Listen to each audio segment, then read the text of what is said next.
అభివృద్ధి జరగబోయే అభివృద్ధి కూడా ప్రజలకు వివరించాలని ఈరోజు జనసేన పార్టీ అన్నీ కూడా కూటమి ధర్మాన్ని పాటిస్తూ కూటమి వ్యక్తులను జన సైనికులకి నాయకులకి వీర మహిళలకు కూడా పిలుపునివ్వడం జరుగుతుంది.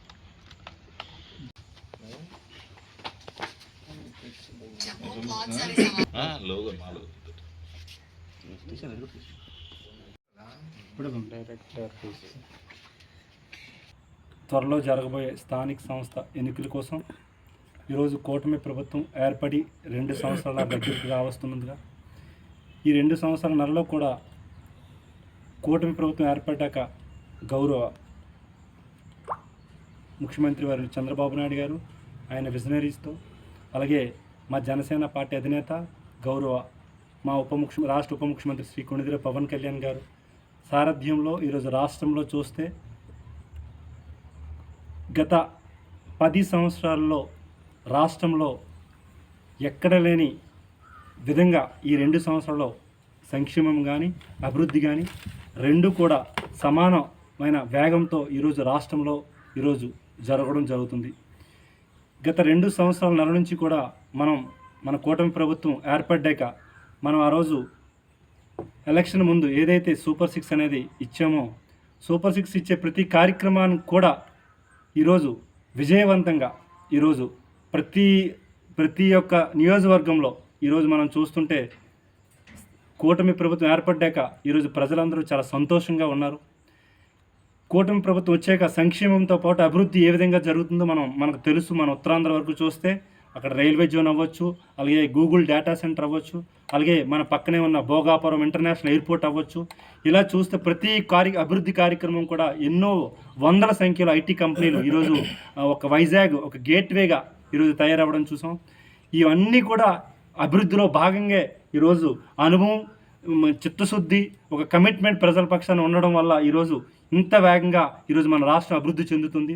అలాగే ఆ రోజు సూపర్ 6 కార్యక్రమంలో భాగంగా తల్లికి వందనం అవ్వచ్చు కానీ, అలాగే రైతులకి మాత్రం 20,000 ఇవ్వడం విషయంలో కానీ, అలాగే ఈరోజు రాష్ట్రంలో చూస్తే ఎంత నిరుద్యోగం ఉందో ఈరోజు డిఎస్సి విషయంలో చిల్లర మాటలు ఆడుతున్న ఈ యొక్క పార్టీలు కొన్ని పార్టీలు చిల్లర రాజకీయాలు చేస్తూ ఈరోజు ఏదో జరిగిపోయిందని అపోహ సృష్టించి ప్రజల్లో గందరగోళం సృష్టించాలని చూస్తున్నారు.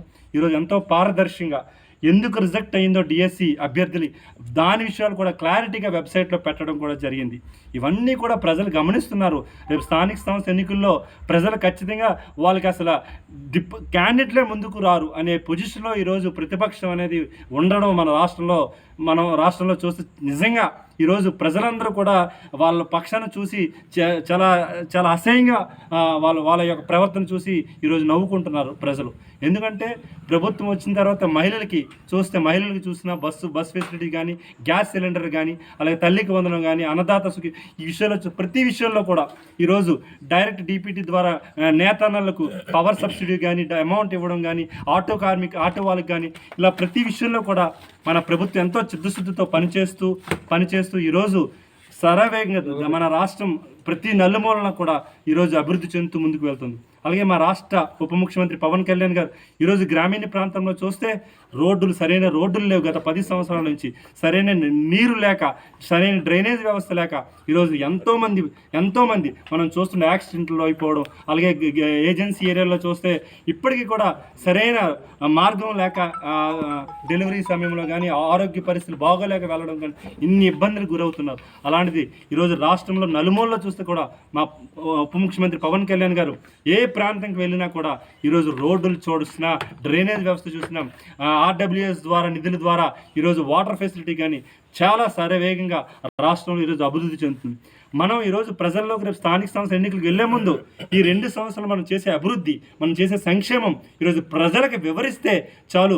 రాబోయే 3 సంవత్సరాల్లో కూడా మన ప్రభుత్వం ఏ విధంగా ఎంత చిత్తశుద్ధితో పనిచేయబోతుంది, మనం చేసే అభివృద్ధి, జరగబోయే అభివృద్ధి కూడా ప్రజలకు వివరించాలని ఈరోజు జనసేన పార్టీ రేపు జరగబోయే స్థానిక సంస్థ ఎన్నికలకి అక్కడ సర్పంచ్ అవ్వచ్చు, ఎంపీటీసీ అవ్వచ్చు, జడ్పీటీసీ అవ్వచ్చు, కార్పొరేటర్ అవ్వచ్చు, మేయర్ అవ్వచ్చు, ఈ అన్నీ కూడా కూటమి ధర్మాన్ని పాటిస్తూ కూటమి వ్యక్తులను గౌరవిస్తూ ఈరోజు మన జనసేన పార్టీ ద్వారా రేపు రాబోయే ఎన్నికల్లో జనసేన అంతా సిద్ధం కావాలని ఈరోజు జన సైనికులకి నాయకులకి వీర మహిళలకు కూడా పిలుపునివ్వడం జరుగుతుంది.